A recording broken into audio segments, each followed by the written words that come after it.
Hello and welcome to Lupo's Cinema Symposium. I am Robbie, and I'm here with Christian and Jimmy, and we had a double feature this week. So are going to start with Jimmy's movie. What movie did we watch, Jim? Well, we watched a movie featuring Matt Damon as Max in an Earth that is overpopulated, full of pollution, and basically rich white people said that we're just going to create our own perfect utopia in the sky called Elysium.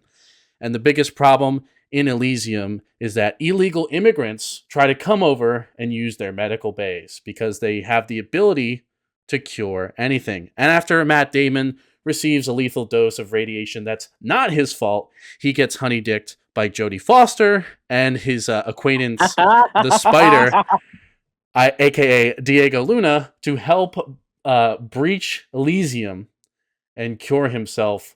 And they get pursued by the guy from District 9 that turns into the shrimp bug thing. We watched Elysium. All right. Do we want to do our ratings first? Yeah, I think that's fair. Ready? You go first. You go first. Me? All right. Well, I'm going to rip the Band-Aid off. I didn't like this one. I gave it 2 out of 5. So it wasn't like horrible. But I definitely lean towards I don't like it very much. I'm going to rip the Band-Aid off as well and say that it was like a good movie. It was a very 3.5-star movie. I liked it. I enjoyed it. It was, so as we said before, we did a double feature. So we all sat and spent about 3.5 hours watching movies one day together. Lots of popcorn was shared. And I think that this was the best choice to start the afternoon. To say the least. Oh man, there was no way. There was no way to do it the reverse. There's no way. All right, so Robbie, normally you and I are usually like off by like half a star in our ratings. Mhm. I find one way or the other. For this one, we are right on the money with each other. I Oh, also gave wow. it 2 stars. Oh, let's go, dude! I didn't So- expect that. It rarely happens with us. Like we're usually close, but Yeah, no, a 2.5-star movie out of 5 to me is the average movie, right? It yeah, hits I all the agree. wickets of what a movie is supposed to be. And this one, I'll go into it deeper when we start talking about it, but this one did not reach everything it needed to be for me to deem it the average movie. Yeah, I feel like 2.5. It can be average, or it can be like equally mixed. Like it could be really bad Yeah. in ways, or really good in other ways. But Yeah. then 2, for me, a lot of the time, it ends up being stuff that really is mostly bad, but there are things I like about it. Few Right. things here and there. But again, And then anything below it too is bad, but varies upon how much I actually hate it. Right. Exactly. That's exactly the same for me. I don't hate this movie. I don't. No. I don't find it like offensively bad. I don't find it like dog shit, I guess. But and I'll open it up, and Jimmy, I want you to defend your point. I will glaze. I will defend this this movie. Really, the writing is what doesn't earn it the extra half point for me. Yeah. I agree. I guess I'll just say to start off, and then Jimmy can glaze because me and you are in agreement. I think the thing that also hurt this movie at the time was coming off of District 9. It was so overhyped. Like it really was. It literally like everyone was looking forward to this movie. He was like one of the biggest new faces, like filmmakers. But like now watching it, we're so separated from that. I almost wondered if it would be like maybe a little better than I expected.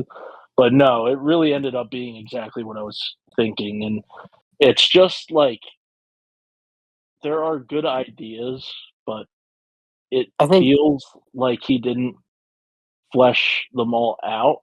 And the world is a little simplistic for what he's trying to say. Like it doesn't Yeah, really accomplish for anything me, a good sci-fi does. like I'm okay with him tackling the themes he wants to tackle in this. Like capitalism and immigration and all that stuff in a sci-fi world. I think that's great. Go for it. Um, and you don't have to do the most in-depth look at any of these things, but I think what really took it away from me was the characterization of specifically Max and his character. It's just very muddled, and the arc doesn't really fit the pacing of the movie very well.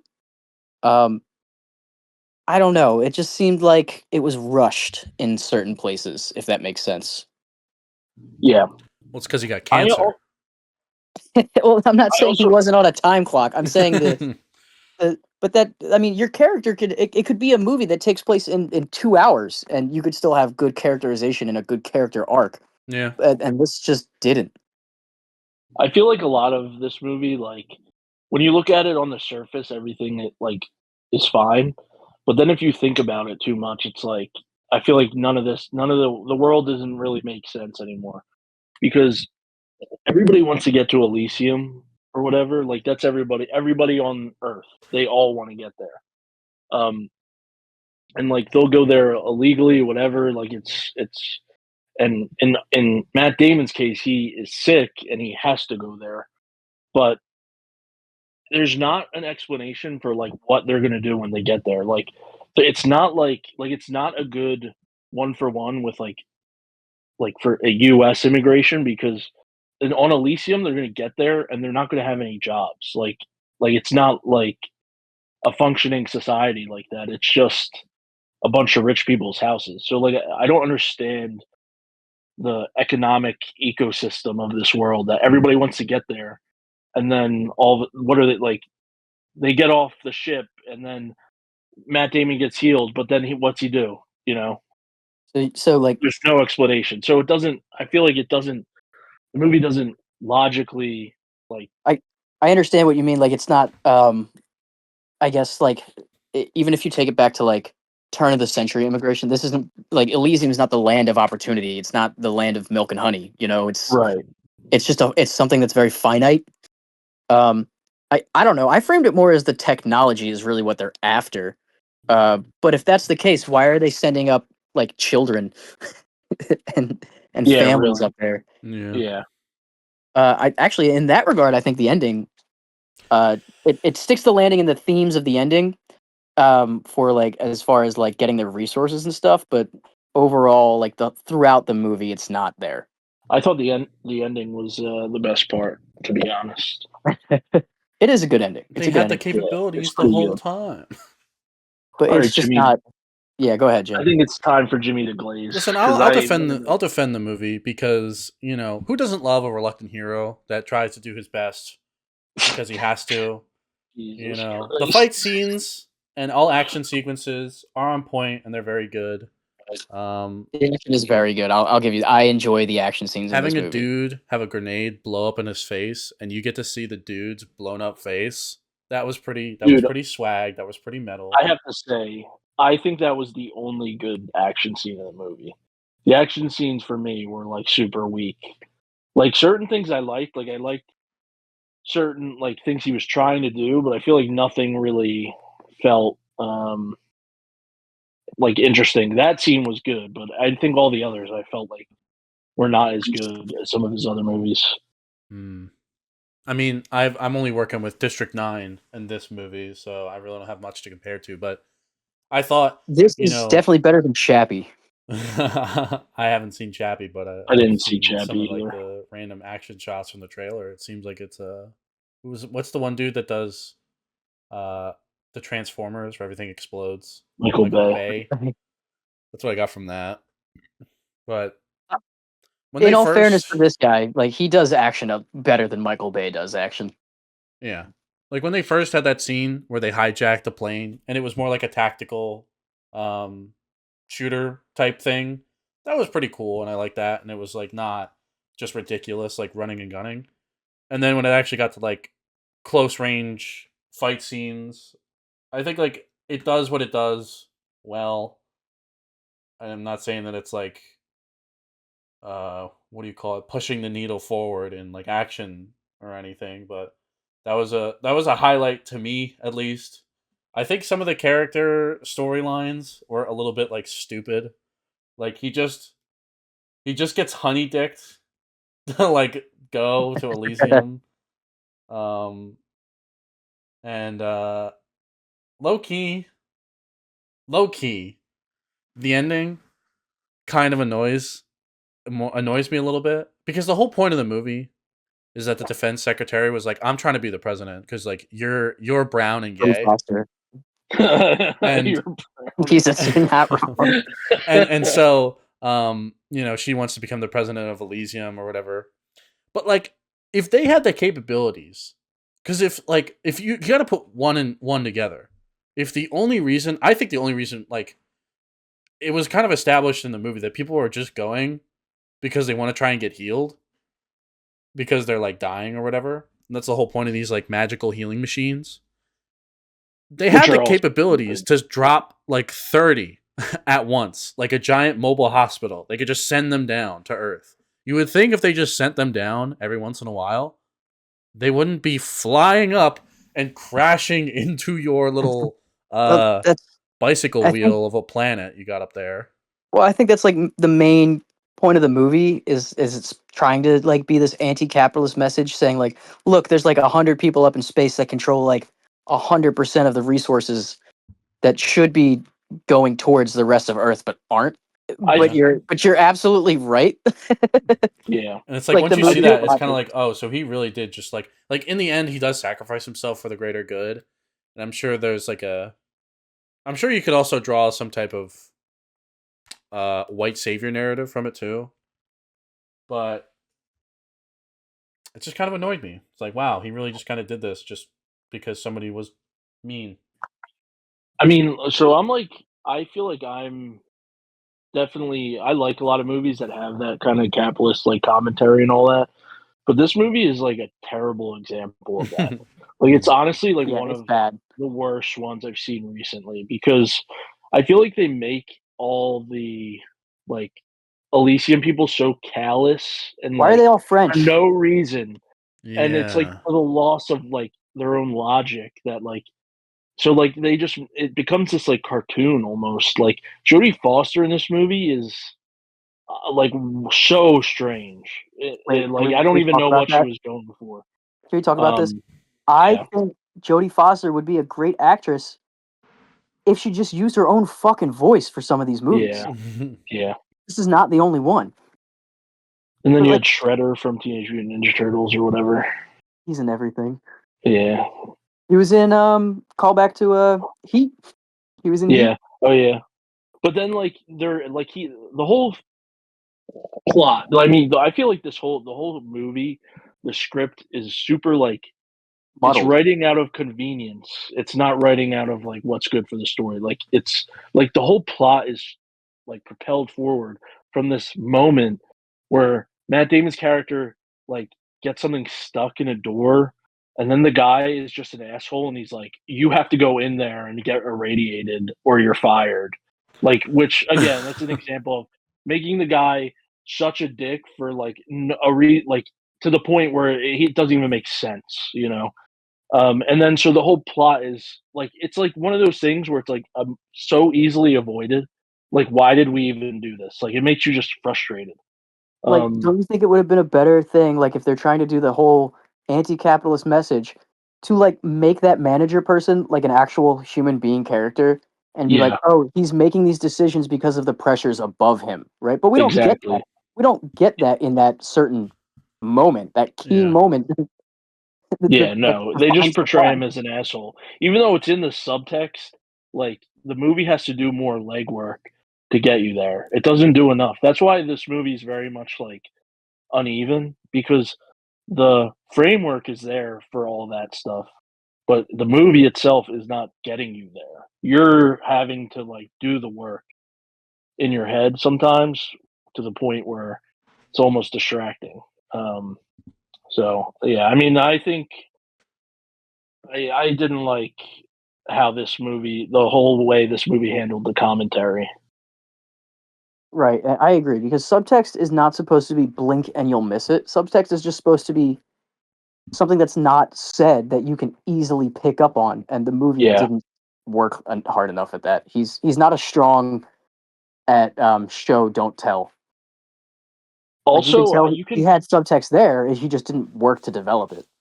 I don't know exactly what the budget was, but you can tell this was his first big budget movie because it's so like there's so many cool shots and like cool stuff he does with the camera, but everything is edited so badly to me Like that over the it top. almost screams like maybe he didn't know I he have a was budget. I have a big over budget. it like He there did was a lot of oversight or something and that he missed certain shots or this or that. Like well. He got George Lucas essentially. He made one good movie, and yeah. then the the producers and whatever the production companies were like, here's all the money in the world, do whatever you want. Um, and back to the point of like editing, that is the one thing that did bother me the most with the action scenes. But I was very 50-50. Sometimes I thought it was really clever, and other times I was like, it feels like they didn't know what to do here. I don't know. Yeah, I get that. I almost think it was like because some of those those action scenes would have been cool. Like, and even I'm thinking about the one time in the action scene. It's the one with the where they land the plane and what's his name from District 9 comes out and he's trying to kill them all.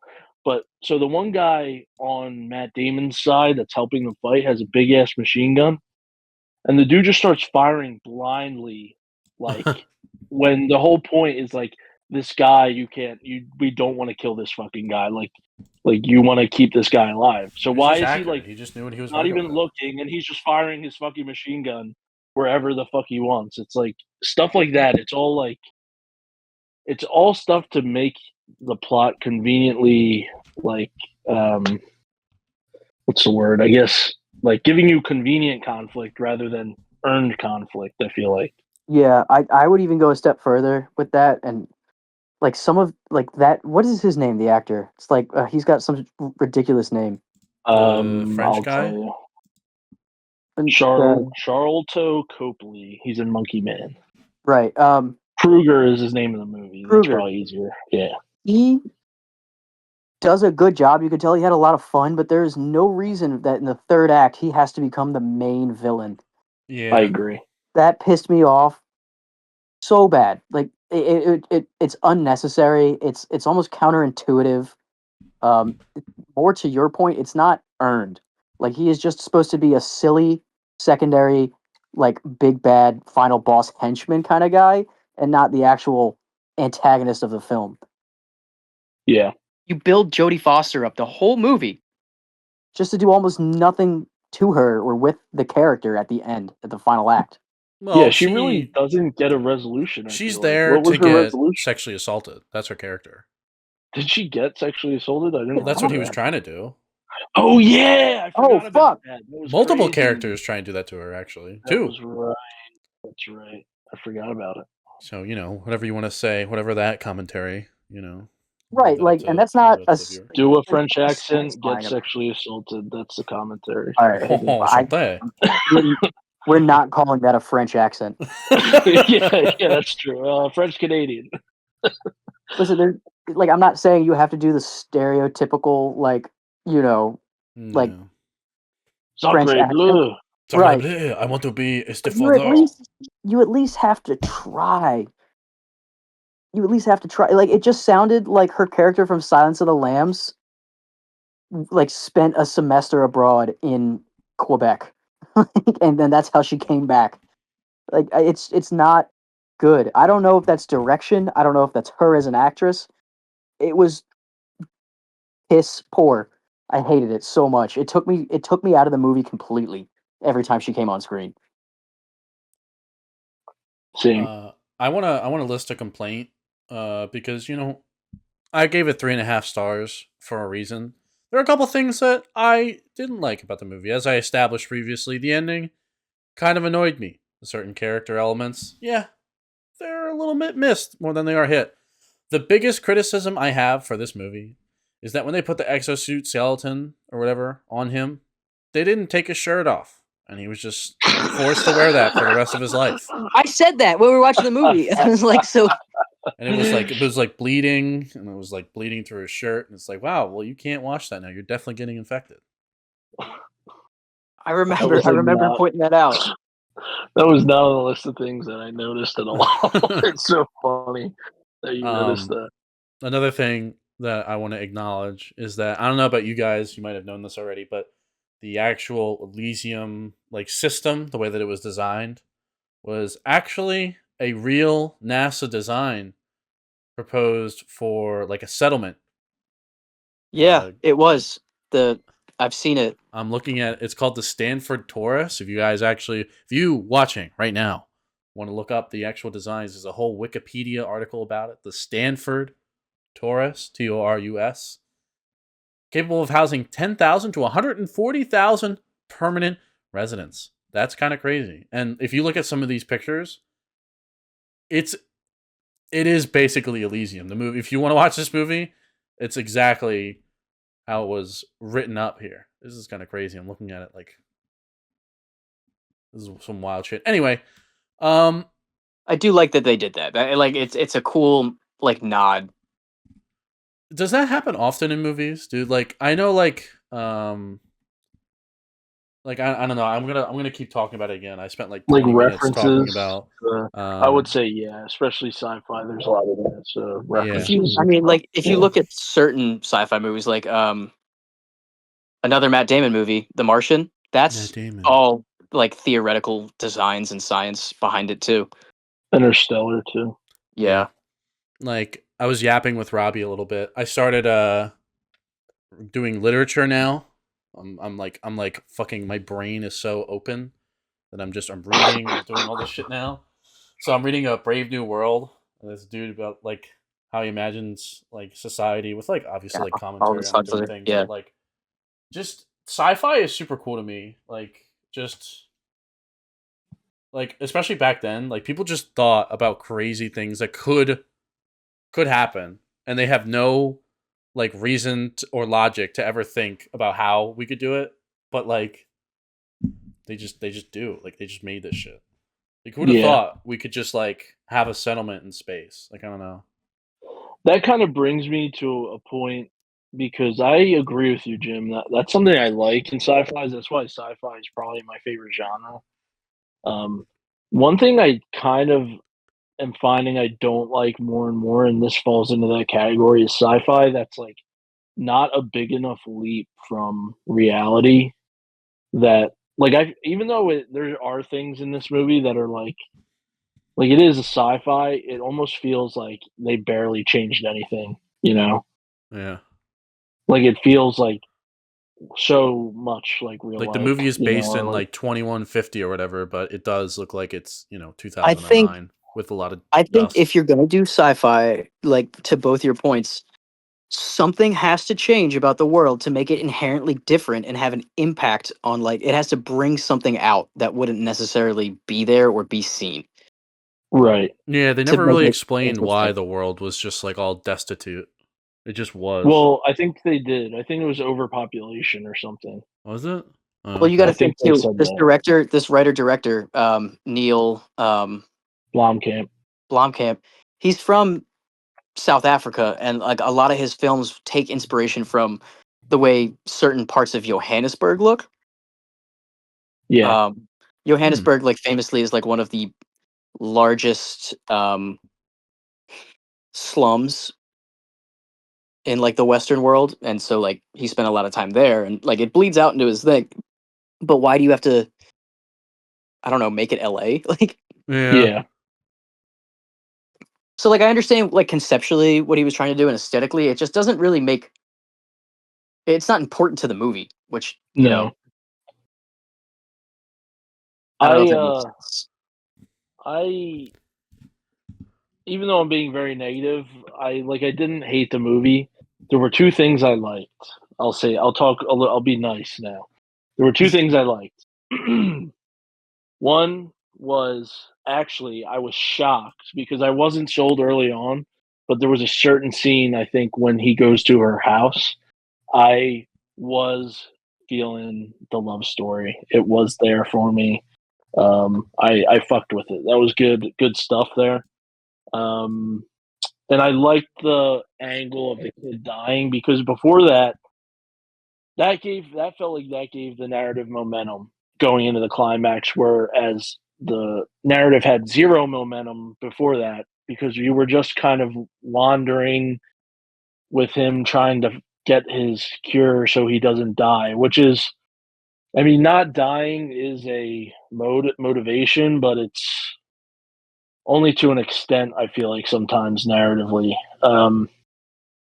but um, I think the movie was like a little inefficient in that way. Like I didn't really feel like I had um, that momentum until that scene in her house when he goes there. I forget why exactly. He might have been he was He was on the run hurt and or he something. he passed out in front of the hospital. That's right. Yeah.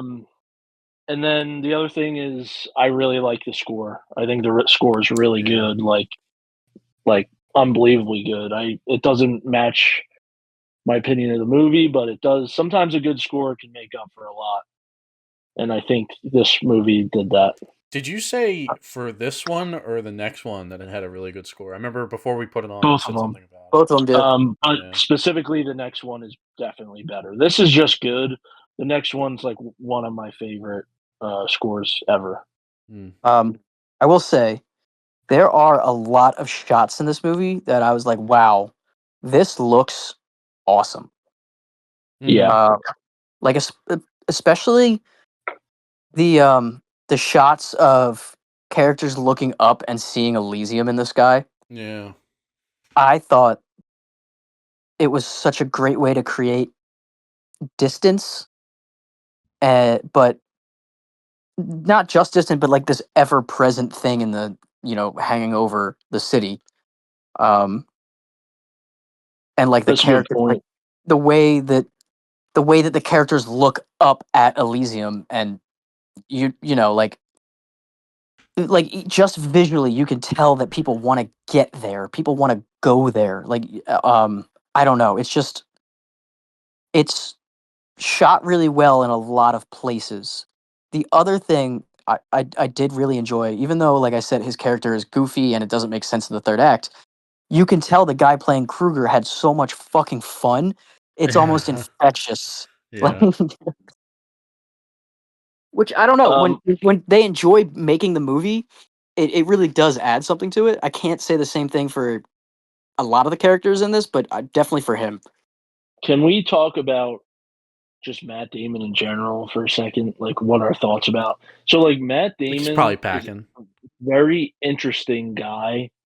Like, in like, I feel like people are very lukewarm to him, despite him having like a lot of great movies. Is that fair to say? Would you agree with that? Yeah, I would. I like listen, this does not match my opinion of Ben Affleck. I'm not going to get into that, but I mean, he like since Goodwill Hunting, like his breakout movie has starred in a lot of movies that I like and enjoy, and I think he is a good actor. But I think that mixed with some of the other movies that fall flat, I don't know. I think he doesn't always get the hype he deserves, if that makes sense. Which one, Ben Affleck or Matt No, Damon? Matt Damon. I am not going to get into Ben Matt Affleck in Damon. this episode. Okay. So I kind of go the other way. I think he's very good at doing a certain thing, but I don't think he works as like an action star. Even though he's good in the Bourne movies, I feel like those movies it's a different kind of action star. Like that's like a very grounded, like quiet action versus this is demanded more of like Tom Cruise classic like charisma action star, and I just don't think he's that guy at all. I think that's a fair assessment. Yeah. I So mean, I have no opinion of Matt Damon. I'm not there yet where I'm like, oh, dude, like Matt Damon.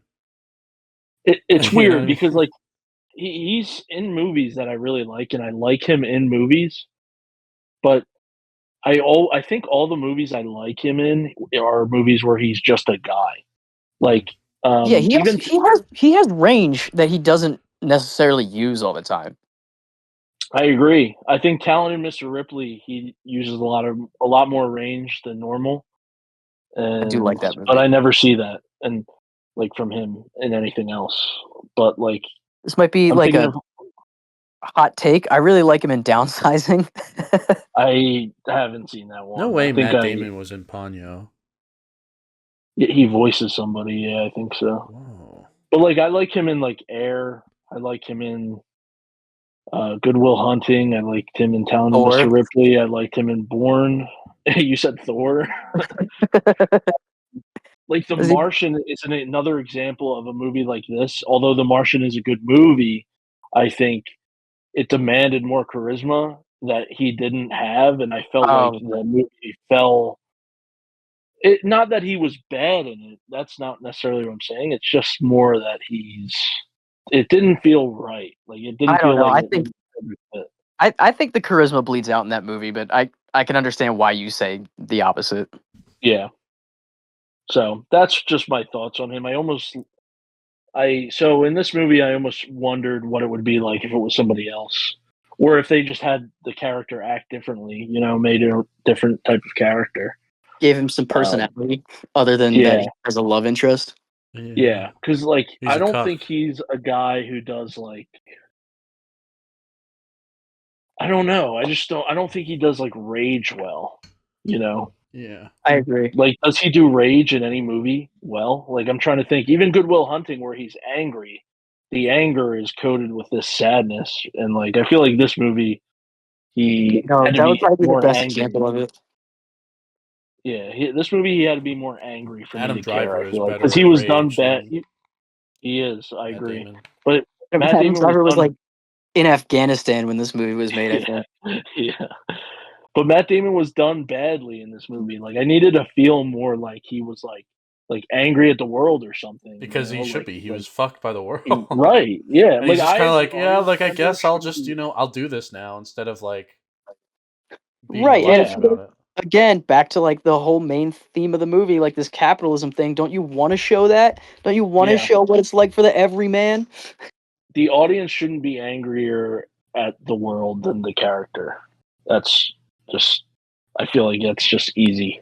Right. And I like at the end that yeah, he saves the girl and essentially everybody else on planet Earth, but like that doesn't bleed through in the whole movie. It's just like I'm dying. Like Help. honestly, Yeah. the only reason he doesn't save himself is because was 5 minutes late.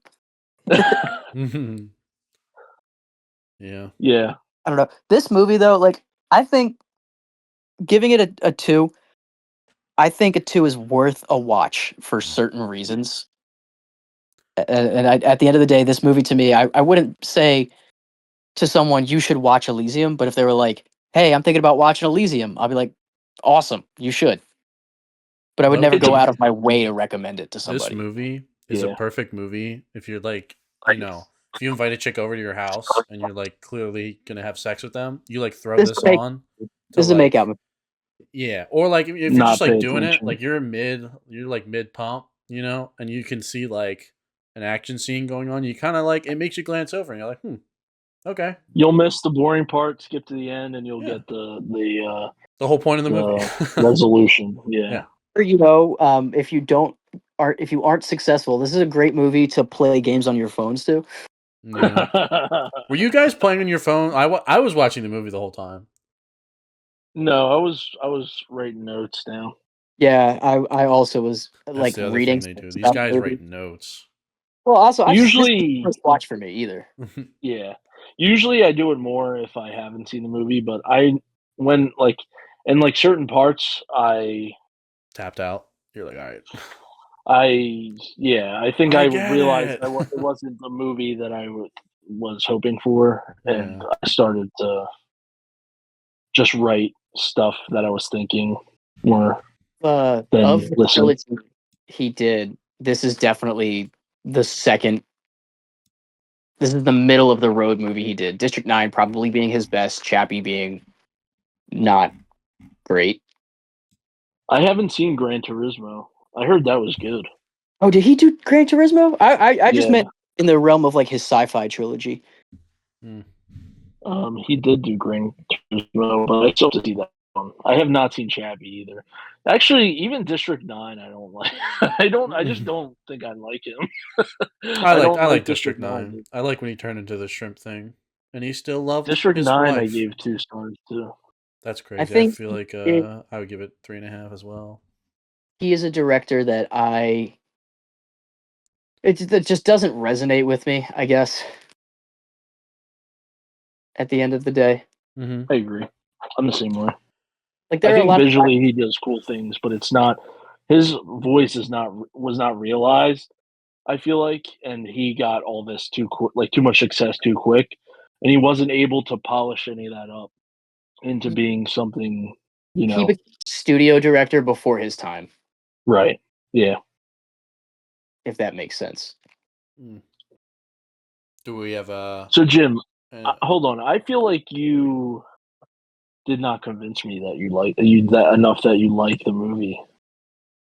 You gave as many bad things as good things about it. yeah, well, sure, but that's just But like, where that's where still depends where on I how ended you up. weigh those Honestly, back. I did I did kind of fill in my letterbox review right after, and I may amend, I may adjust, but I still think like it may not be a 3.5 star, it may be a 3 star, and I might end up changing my mind on that. But overall, I don't think I can ever get to the You liked it two and a more half than star territory. yeah, you liked it more than you disliked it. That makes Yeah, sense. but I also think that like I don't know, I was entertained the entire time I was watching it because nothing can beat even like the boring scenes where it's just him interacting with the chick, because I think they were pretty boring. Nothing can beat like a Fast Six family speech by Vin Diesel. It wasn't that bad. Yeah, I So mean, I think I'm tapped out on this one. I don't know that I have much else on. I did write the one note I thought was kind of funny. Well, I wrote about the Matt Damon thing. I wrote down Matt Damon. The second note I have down for the movie is Matt Damon negative charisma movie. Because there's Matt Damon where he's charismatic, and then there's negative charisma Matt Damon, and this is that one. And This then is the other like one I wrote Percocet was Matt Damon. yeah, this is 90%. What did I say? Hold on, let me see. 90% mid, 10% sauce, and I think that's a good. And like the sauce that's there is very good. That's why I gave it 2 stars. But for the most part, I felt like it was meh. You know, it's not. It's forgivable. It's forgivable problems, but it's like not a movie I necessarily had a great time with, or and dying to see again.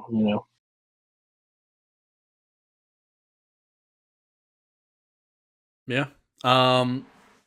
I think I kind of said all I needed to say about the movie. Yeah. Do we want to move on? Yeah, I think unless you got something you want to No, say to wrap this up in a pretty little bow, Chris Chan. No, I think that's all. All right, cool. Fuck it. We ball. We hate Excellent. Elysium. We hate it. That is It not the sucks. official. That is not the official CCC propaganda statement that we will be releasing. Donald Trump's favorite movie. Some would say this is an allegory to Israel, Palestine. No one would say that, and we're moving on. And we're moving on. So as we stated before, this is a double feature. We grabbed our snacks, we took our piss and put it in a toilet, and we came back rested, recovered, and ready to go. What movie did we watch next? Well, Jimmy, after you took your nap, I did take a nap. I did take a all 10 right, minute nap. all right, I'll start us off for our second movie, the true story of the 54th Massachusetts, the first all-black volunteer regiment to fight in the Union.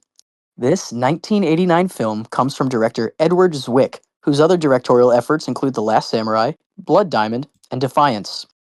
This film follows Colonel Robert Gould Shaw, played by Matthew Broderick, and his selection as the first commanding officer of the first all-black volunteer force. His second in command, played by Carrie Ells, and the regiment of volunteers, to include the incomparable Denzel Washington, Morgan Freeman, and Andre Brower, are all central characters in the experiences of the 54th and the struggles they have on the battlefield, as well as the prejudice from their own brothers in arms and powers that be. This is 1989's Glory.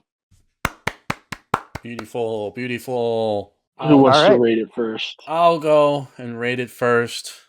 I very much enjoyed this movie. I am giving this movie 4.5 stars. My official highest ever rated movie so far in my For the letterbox series. journey. Wow. Yeah. How about you, Christian? You know, this has never happened before either. I also gave this movie 4.5 stars. Yeah! I got one right. A blind nut finds a No, solution. that makes me feel wrong. I gave it 5 stars. This is one of my favorite As you movies should. of As you all should. time. It's something I saw as a like when I was young, and so I think that's part of it. But I just think it's such a good movie and in a lot of ways, it's a very underappreciated movie. Kind of got lost in the shuffle of. I mean, the late '80s and '90s were really uh like there were a lot of great movies. It's a very hit or miss time. Yeah, but like it just gets lost, I think, in the big names of that era. But it really is, like, to me, one of the best movies of all time. I think that's fair. Um, the first thing Jim mentioned it. I mean, the thing I like the most about this movie, and the thing that I think makes it so well, one of the things I think makes it so memorable is I think this is James Horner's best score that he ever put together. Like all the music in this movie, whether it's like the fighting music, the emotional music, all that, everything that he puts in this movie is amazing, and I could listen to it all day, dude. It's like it's such a great score, um, and he really is just one of the best composers like that we've ever had on film. it, But it is it is a yeah, fucking fantastic score. um, If I were rating this on score alone, I think I would give it a 5. and then obviously we have the cast. I mean, the cast is all amazing. I was telling Jimmy when we were watching it, I believe this is the movie that kind of pushed Denzel over the top to be like a huge star. And then you have Morgan Freeman, you have Matthew Broderick, um, and they're all just everybody in this movie is good.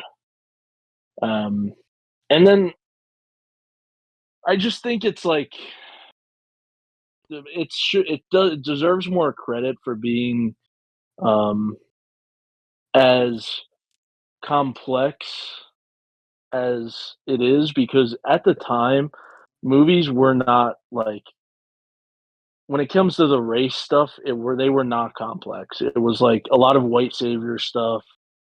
I um have notes about this as well.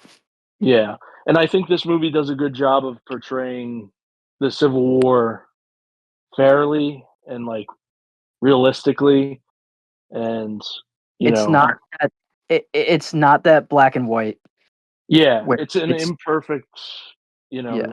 Not imperfect everything about union. the Union was, you know, a progressive thinking abolitionist.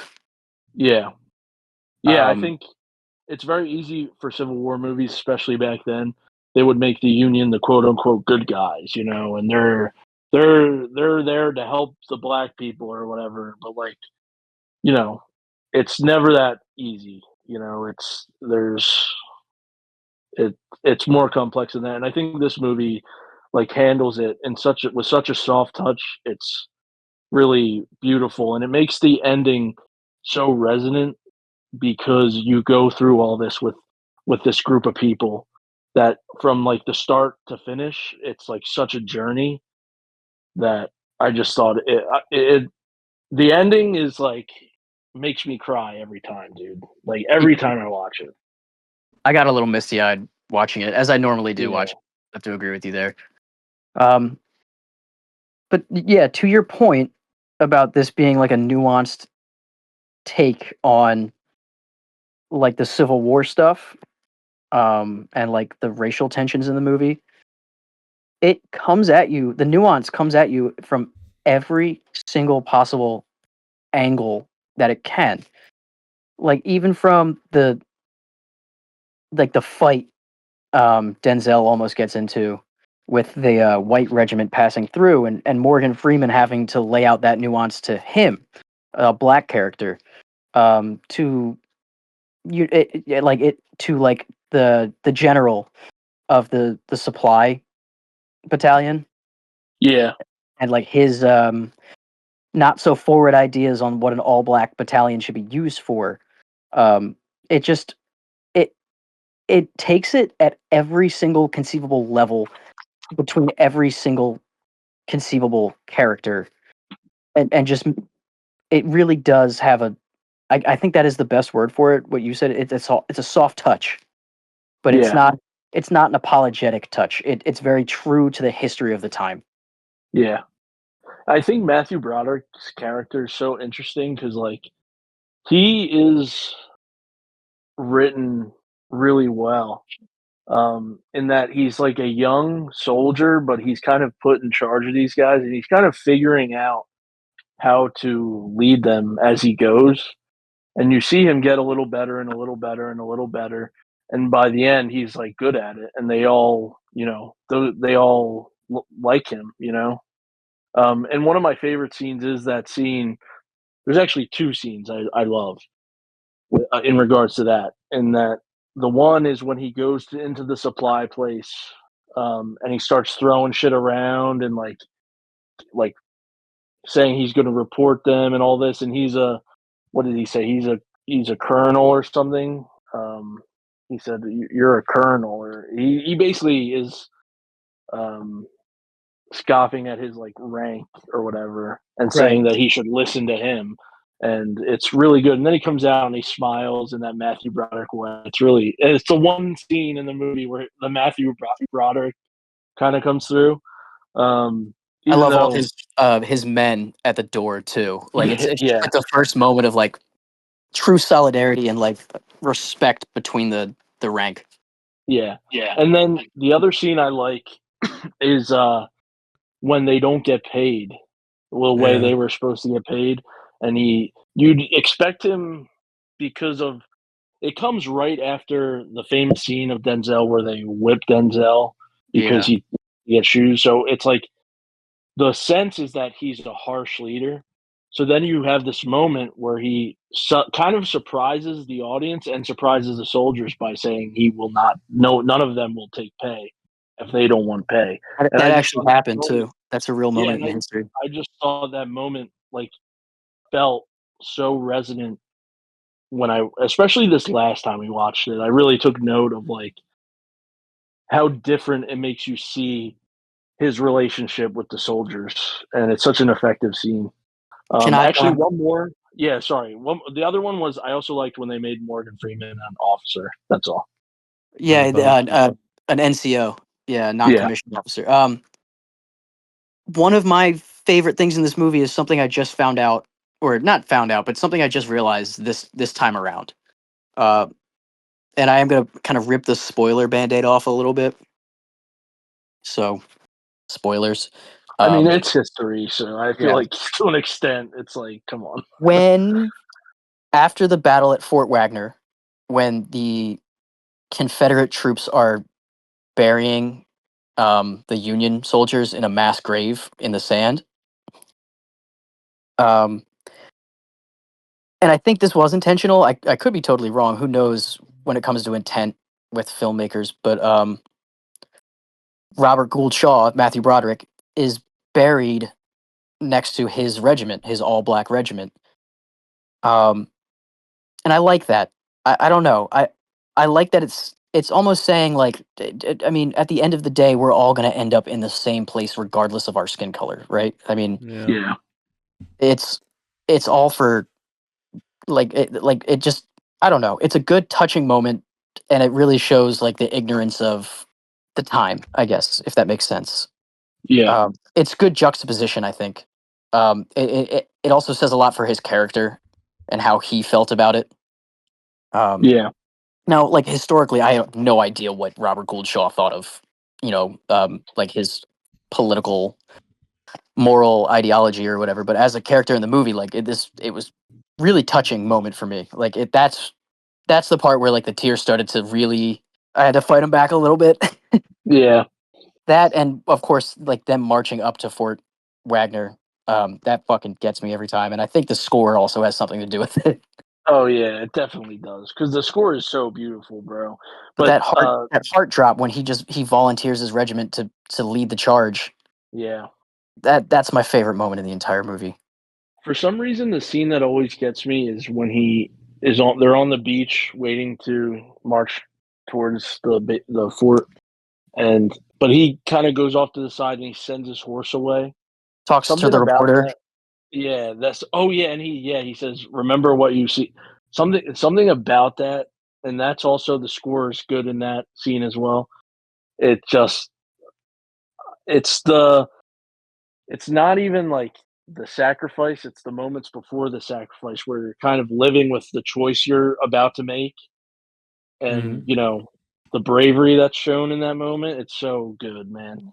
And then I forgot to mention Kerry Ells in this movie, Yeah, is he does a great job. so good, man. So good. He brings something to this that I think is just like if you had anybody else in that role is just lost. Um, he's so good in this movie. So that reporter that you see him a couple times throughout the movie, I believe. Mhm. But Robert Gould Shaw talks to him right before he leads his men into battle. This is just a fun fact, but that's why the movie is called Glory. That reporter wrote in the New York Tribune after, like shortly after the battle, God has protected me through this, my first fiery leaden trial, and I do give him the glory. That's why Mm. the movie's called Glory. Huh.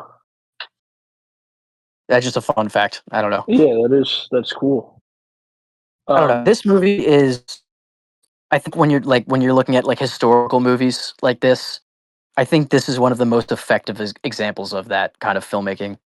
yeah.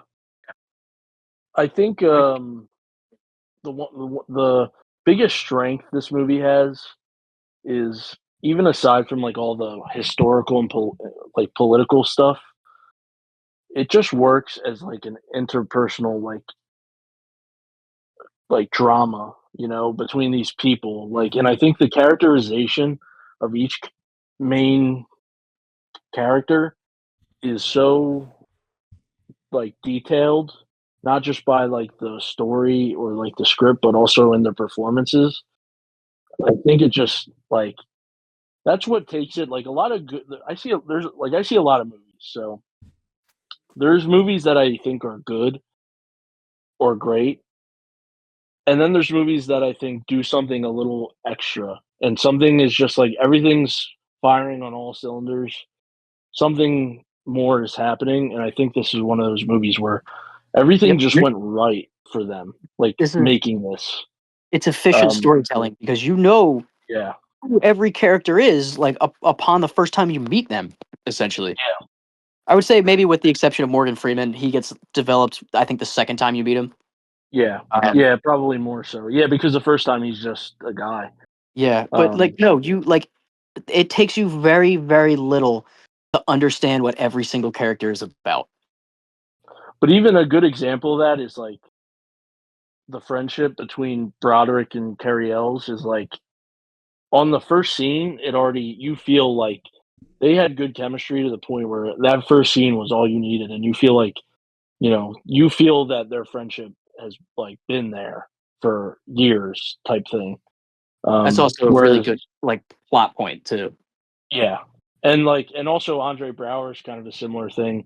You feel like they're friends, and then I like that storyline where he kind of has to treat Andre Brower a little rough because he's his commanding officer. All that stuff's they're the intricacies that are like interesting that I do think get lost in movies that are bigger than this. Like when Yeah, it comes to a historical kind of epic, like sometimes you would lose things in between the lines, especially nowadays.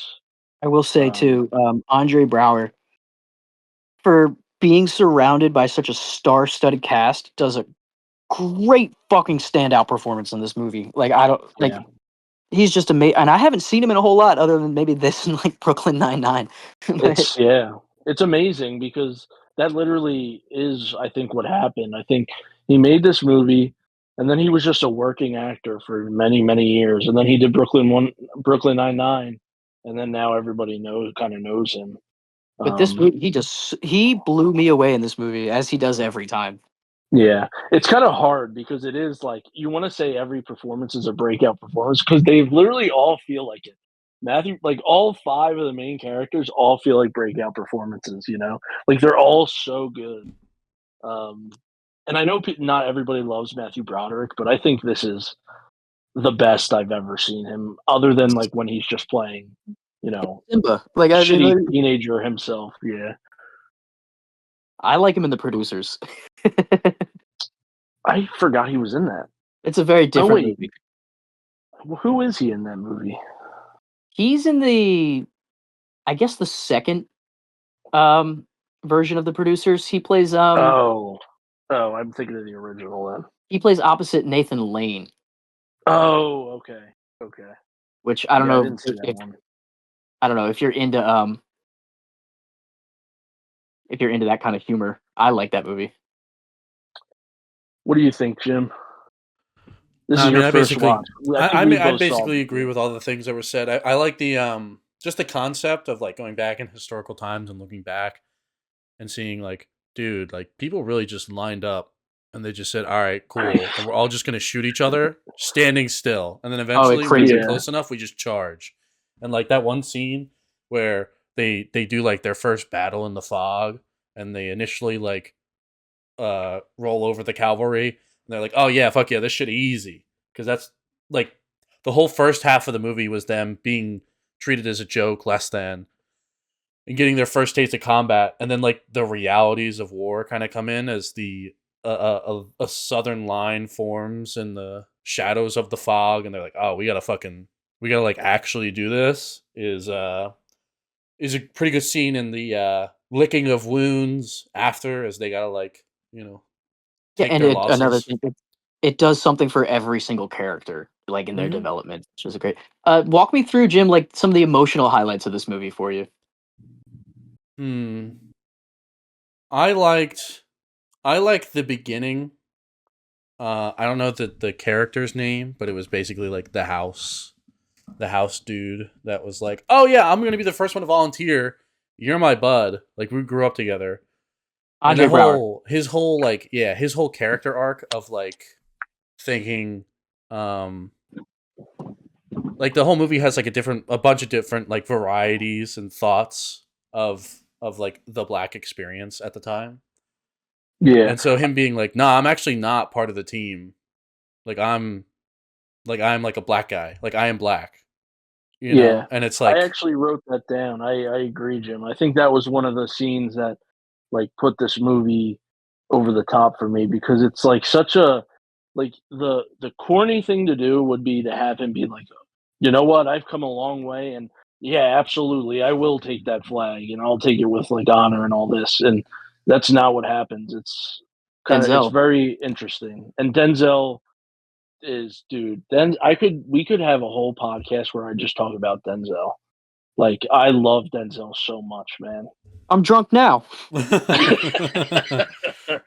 Oh my god! And this, I don't know if this is the best Denzel performance ever, but it's up there. I mean, Training Day is probably I was gonna better, say, but you know what though? This does kind of cement him not as like typecast, but definitely like they make him an asshole in a lot of shit after this. yeah, I yeah, just like Maybe characters asshole that is not think the about right the word. plot. Like he thinks about what's going on, and he's like, if I am going to be treated like a fucking joke, I am going to go like, the whole bit of why he got whipped was that he like, my feet are fucking bleeding. I'm getting yeah, sepsis or whatever. Like I have to go and get shoes for myself because they obviously don't care about us. And that was like he had very strong, like he did like participate, but he had Yeah, very strong reservations you about it. understand why he did it. Yeah. And it's a great come to Jesus moment for Matthew Broderick too. hmm I just enjoy characters that are like self aware enough of the world around them. Like I wish going back to the other movie, I wish Matt Damon was more Had like been whipped. not whipped, but like maybe not pussy whipped. I don't know. Or yeah. like, He was there, definitely pussy whipped. you know what I mean? It's just like what's really going on here? Like let's really like I'm aware. Like I'm not just like doing this just because. Like I made a choice.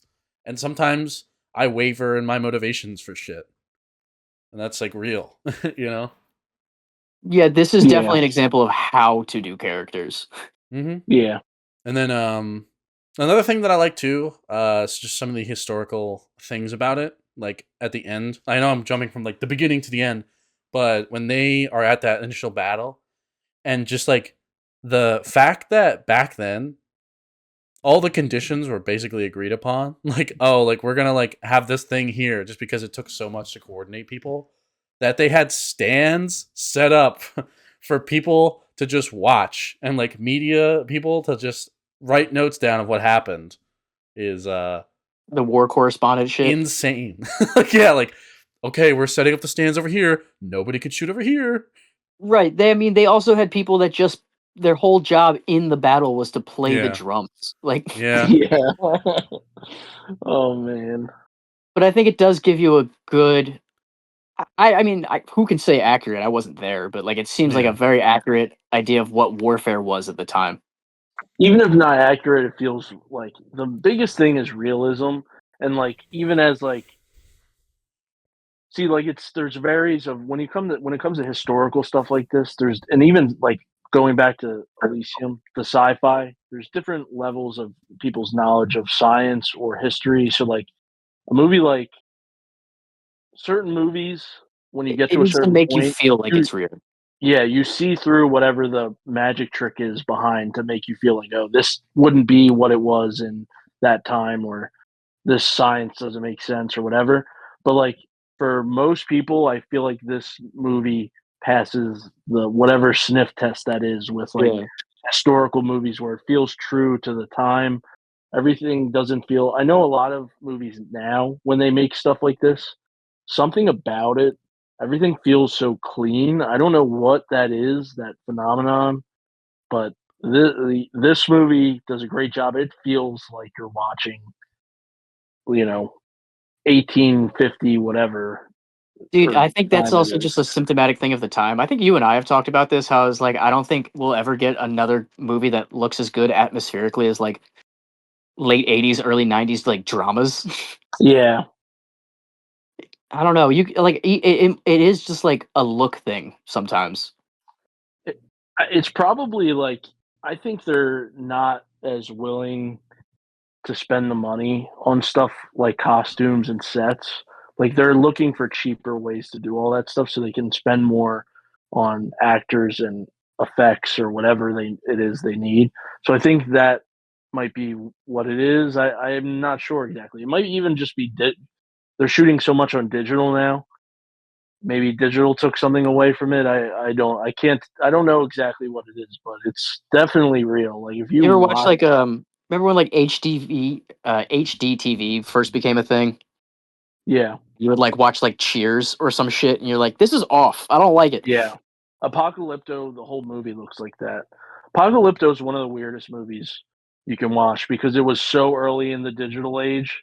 Nobody knew what the fuck they were doing yet, and Mel Gibson was just like, "Yeah, I think we're gonna use fucking digital," and he's shooting this story about a Native American tribe or whatever, and they're but it feels so unorganic because it's shot in this like crude digital way. It's such an interesting experience watching that. But anyway, um, yeah, I mean, I think the other scene I liked in this movie that we haven't talked about is The horse.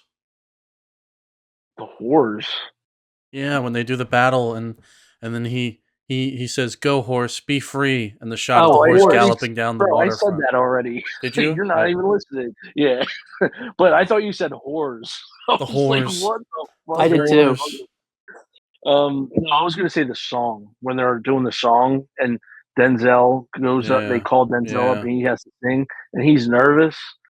I think again another nice little scene of characterization that's not it's not vital to the plot or anything like that, but it's there. It's it adds to the movie. It's like that kind of thing is like so easily overlooked in lesser movies, but that does so much for his character and how we care about him Yeah. as a person because you feel like he's what's the word in that moment he's very like Vulnerable. Hesitant. yeah vulnerable, that's it. So like when you see vulnerability in someone, like you kind of human nature is like you care about them more, so I think that scene's very important and where it is right before the battle, it's it does a lot for what the audience will end up feeling in that final battle. Yeah. I don't know. This is such a emotionally charged, Yeah. really well done movie. And we did it during Black History Month. That's true. It's That's appropriate. true. We're allies. So We also Let did me ask- Elysium. yeah, but let me also in honor of Black History Month. Matt Damon, Yes. the Black. Do you think do you guys have any comments about the double feature? Like, do you think that in a way watching Elysium made watching Glory better, or Yes, I do. But before we talk about that, can we circle back to that? Because I wanted to ask one thing. Because like this movie, you said it's emotionally charged, and it is. And I think one of the criticisms at the time that this movie had was it's almost it's what's the word? I guess it's like taking advantage of your emotions to the point. Like, you feel what is the balance here? Where because to me, obviously, I give it 5 stars. I'm just trying to play devil's advocate. Like, when is it that they're just kind of like being emotionally manipulative or something? Like, what do you think separates this from other movies similar to it? That kind of, I guess, other things similar that kind of don't necessarily they feel more manipulative in their nature. I don't know, Jim. Do you Yeah. know what I'm saying? honestly, I think that this double feature was perfect for that because I feel like the motivations of the characters of Elysium were emotionally manipulative. I feel like it was like I understand that the character of Max cares for this character that Jodie Foster played. I forget her name, and she is a kid. I think honestly, like low key, having a kid was a little bit of emotional manipulation. Yeah, having the Um, kid with cancer. yeah. You're actually right. I didn't even think about it, but it's so true. So It's like, such a Low ball. softball. yeah, like I don't know. I think things like that, where it's like a sudden introduction of a character that uh is like almost in a way like too vulnerable, like that has no like survivability, you know what I mean? Like I don't know how to describe it, Yeah, but like when it's You don't have to thrust dial upon you so everything, fast. to make it poignant. Yeah, yeah, anything with or like low key when people are lazy about Batman and they just kind of keep using the crutch of him having dead parents. Yeah, that is definitely like Zack Snyder kind of did that. Or Even though I like, like Batman in that, he kind of definitely leaned into, he is frozen since his parents died. Like he has not changed at all. Like he's yeah, just his whole life is just like even though he's supposed to be an older well, I don't want to get sidetracked, but he's supposed to be an older Batman, he's still yeah. that way. Welcome back to So, the Snyder Podcast. so anytime there's like a sudden introduction of something to immediately yoink it away to make you feel bad for the character, Cheap shots. or like yeah, you got cancer.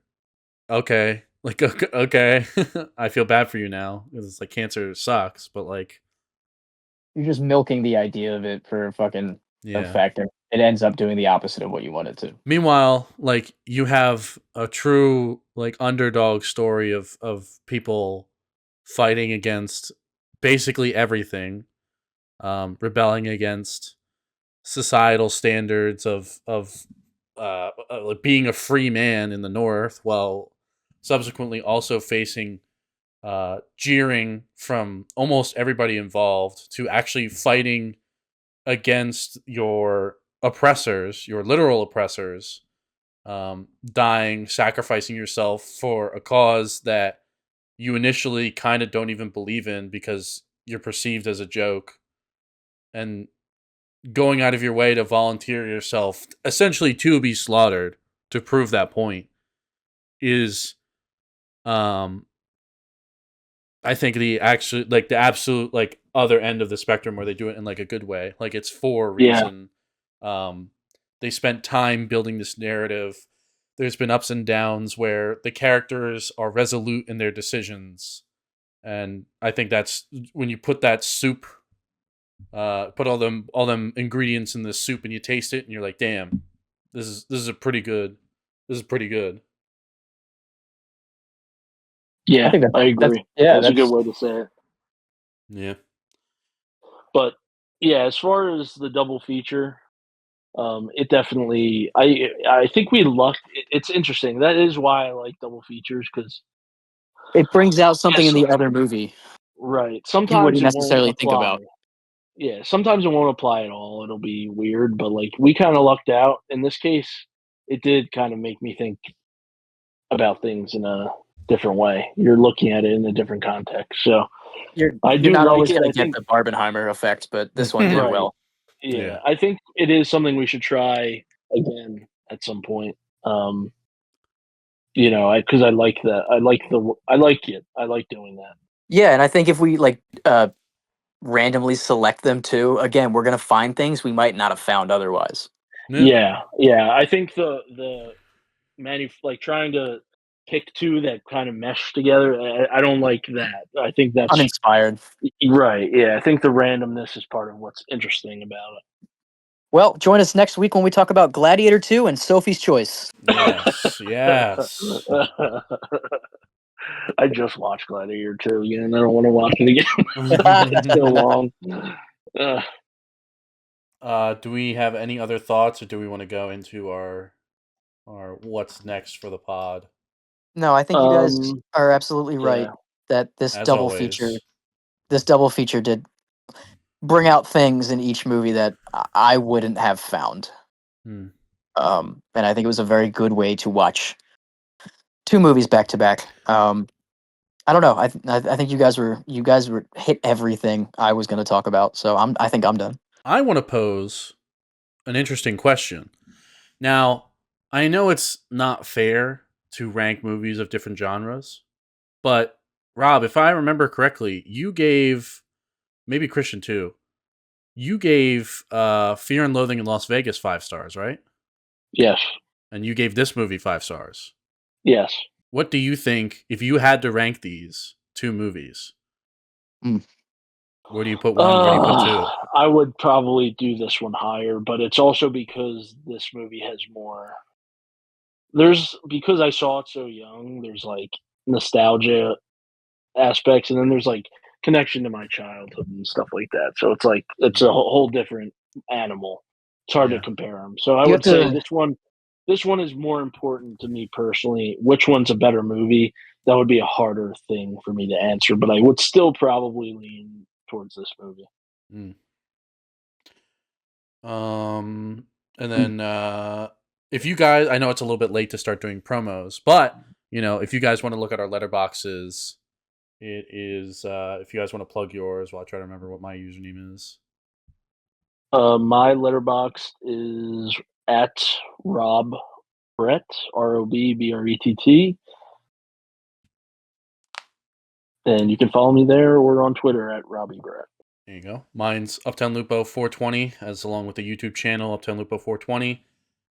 If you guys are looking on Spotify or Apple Pod, it'll be under Real Movie Pod. Thumbs up, comment, subscribe, whatever that wacky noise is, just to get it out the way.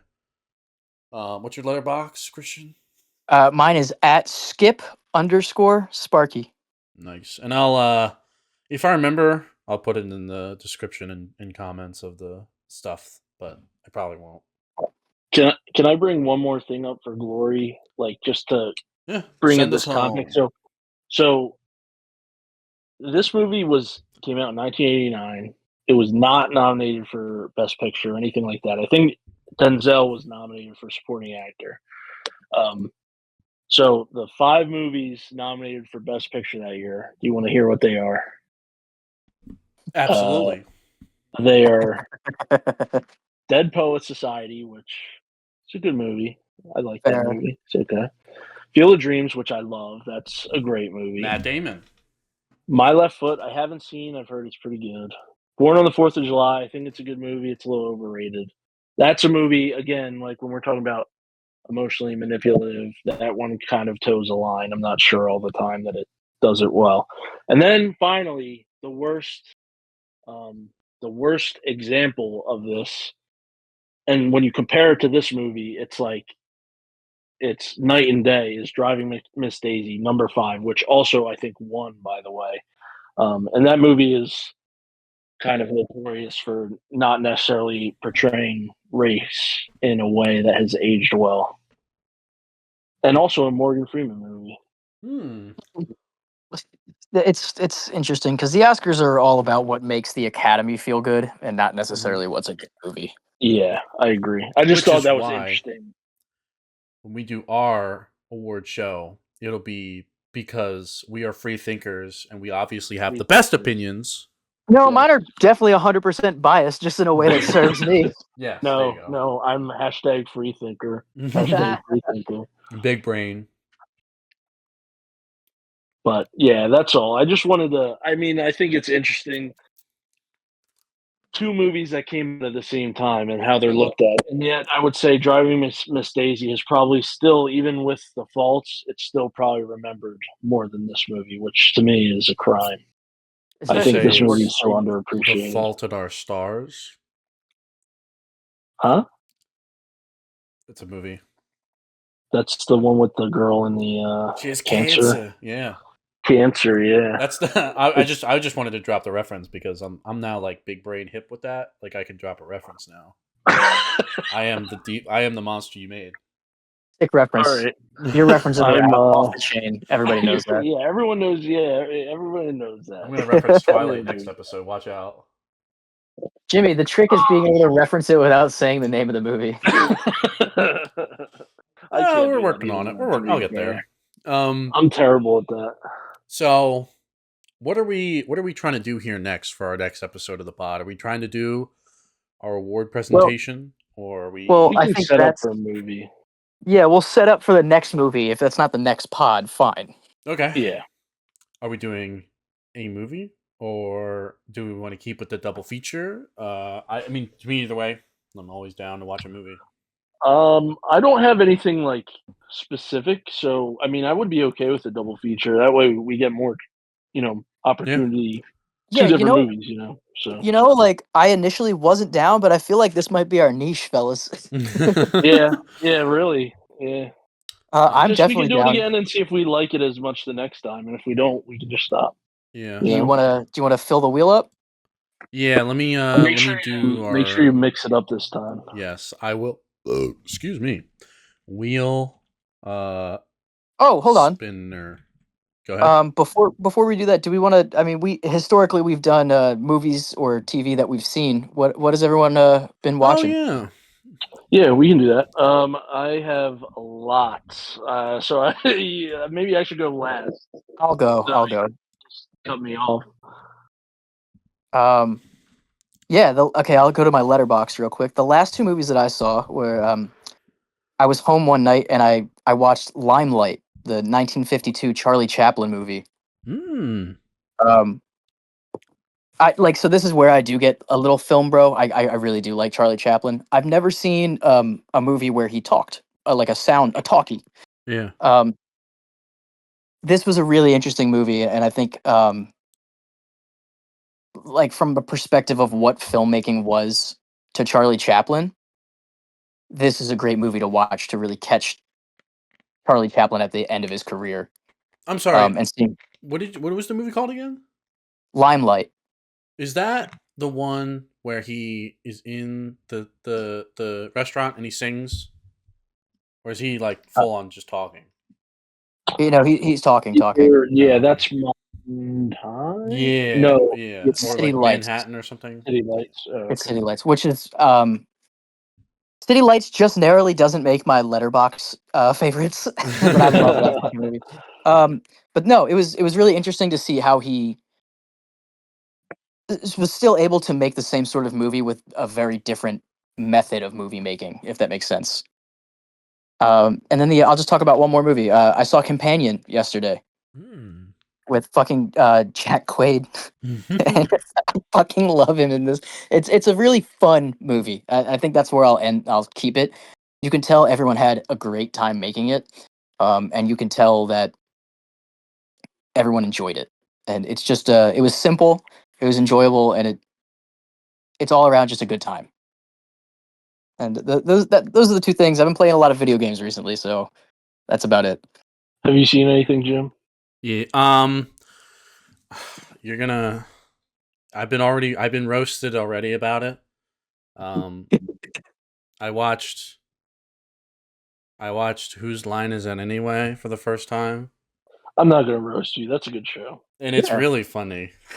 it Yeah, is it's really good. funny. I kind It's of a low different kind key. of funny. I wish that I think we're collectively funny enough on our own that we could To have a do Whose it, Line Is It yeah, but we Anyway don't night. have. They have so much. They have What is Riz. that? I guess confidence. I don't Yeah, know. I They think have low key. I think like because we played Jack's box games before, and yeah, Im- those are a little bit more easy to like fill in. Improv is a different beast, man. It's very hard. It's harder than it looks. I think the point of I improv think that is would be it looks easy, the but it isn't cringe of always it that though easy. would be what makes it hilarious at first, and then Yeah. it would be a nice like icebreaker to like Let's stick to movies. keep doing it. Yeah. But other than that, We I should. haven't What if been we just put watching. in improv? 50 minutes of improv before every episode. Yeah, Just All right, terrible Robbie, you are improv. a firefighter trying to get a bowl of soup, and Jimmy, you are a second Okay, let firefighter. me act it out in a totally audio medium. I'm going to act this out okay. on right now. Ready? No, Set. please no. Go.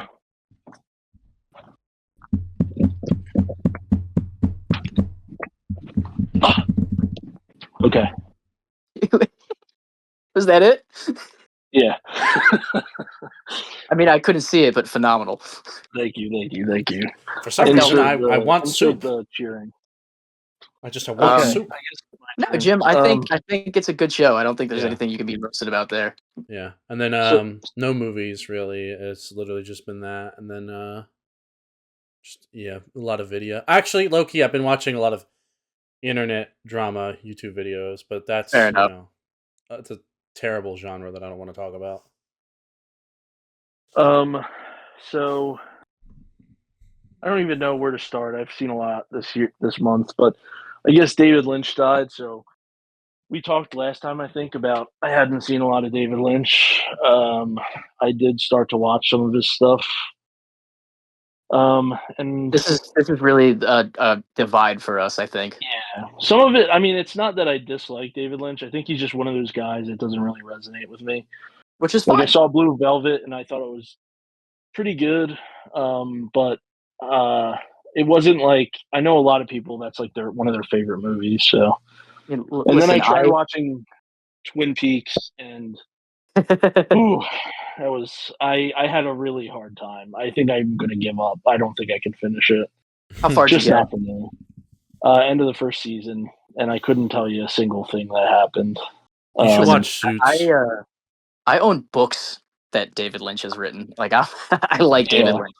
Yeah. I can understand why it doesn't resonate. There's a lot of cognitive dissonance when Yeah. it comes to his movie, so it's fair. The other thing I saw that was good was Kimmy with Zoe Kravitz, and it's made by Oh, that was Steven good? Soderbergh. It was pretty good. Yeah, I liked that movie. It's interesting because it takes place like I guess around COVID, so a lot of the plot revolves around that. So I'm not sure how it's going to age, but I liked it. So the other one is I did see this movie Closer by Mike Nichols. That's Natalie Portman and Jude Law. I watched a lot of Jude Law this month because we saw The Order in December, and Yeah. he was really good in that. So it made me want to watch some of it some more. And he's good in this movie. Closer is I was shocked. I didn't know what to think about it because it was one of those things where I just threw it on, and I thought it was an awesome movie. Kind of going back to what we talked about with Glory, like really good interpersonal drama with like good characterization, and it's just well made. Mike Nichols is really, really good. So, Oh yeah. I mean, I'd watch a lot more, but that's the highlights, I guess. I mean, I saw Saltburn. That sucked. It was ass. And then Here was ass with Tom Hanks. That's the movie where everything's one shot and it's in the house, and then everything just keeps changing, you know? And like they're de-aging Tom Hanks and all that. It's fucking awful, man. It's really horrible to see. I'll try to give Saltburn a compliment just for the challenge. Is that I the think one where the Barry dude Keoghan can do anything. he like drinks the I agree, nut? but I think this was stretching it. He drank Fair. nut, right? Yeah. Yeah. Ha. Which I feel like there's like the movie plays its whole there's this revelation at the end that it plays as like a twist. And I was kind of confused because I was like watching the movie and I was like, this not what you have just been basically outright telling me the entire movie? Is this supposed to be a surprise? It's very strange. But Let's leave it there because if we we'll fucking go into a rabbit hole. yeah.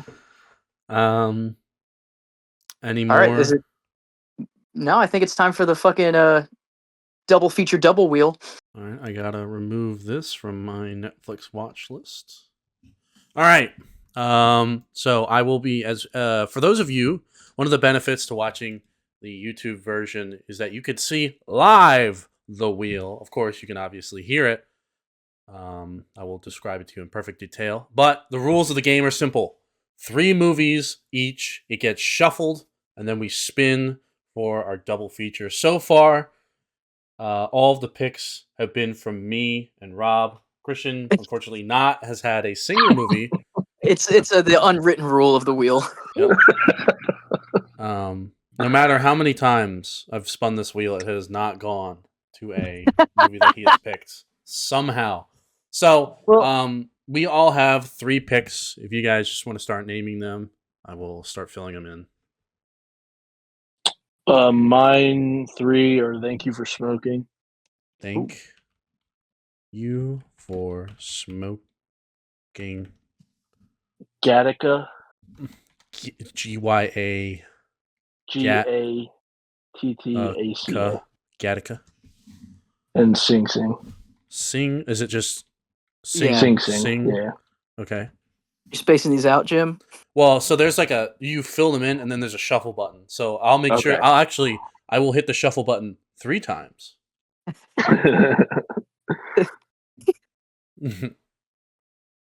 All right. I will cry laughing if he doesn't get it again. There's no way. If he I'm doesn't calling get it. I will cry laughing. I'm calling it right now. It's not gonna work for me. Here, I'll also man. even while I'm inputting them, I'll put a space. I'll put a space between everybody's answers.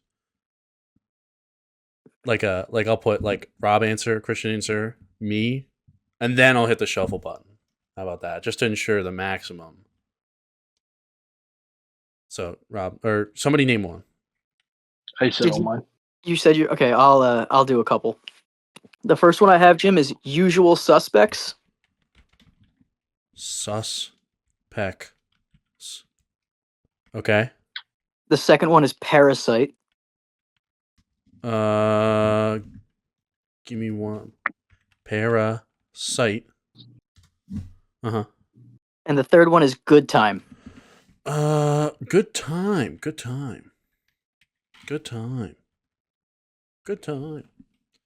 All right. Mine is going to be Cinderella Man. Southpaw. So we're getting a boxing movie one way or another. And you know what? I'm putting in Hereditary. Oof. I will not be putting in Hereditary. No, you can. No, put it in. I'm kidding.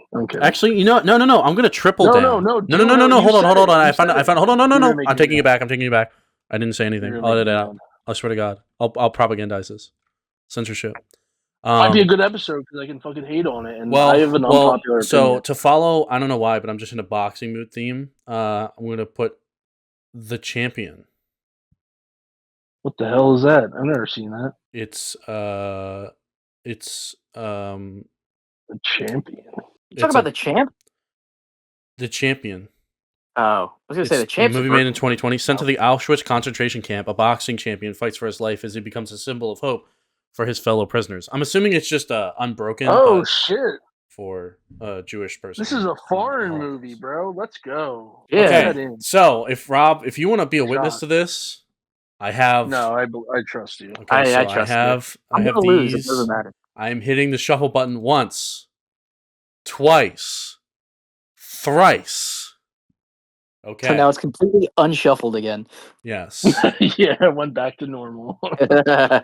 I will be spinning for the first half of our double feature in 3, 2, 1. The wheel is going. It's slowing. Ha. Oh! Who said Gattaca? Gattaca! It's me. Okay. It's not gonna be him. No, not at all. Nope. I told you. I'm fucking gonna cry, bro. Now, here's a question. Do I remove Gattaca? Yes. Okay. No, we'll watch Gattaca is Gattaca gone. twice. So now there is a higher likelihood of you getting It's not gonna happen. It's not gonna happen. Well, we're gonna find out right here, right now. We're gonna fucking watch Cinderella Man. 3. It was almost gonna be Cinderella Man. 3, 2, 1.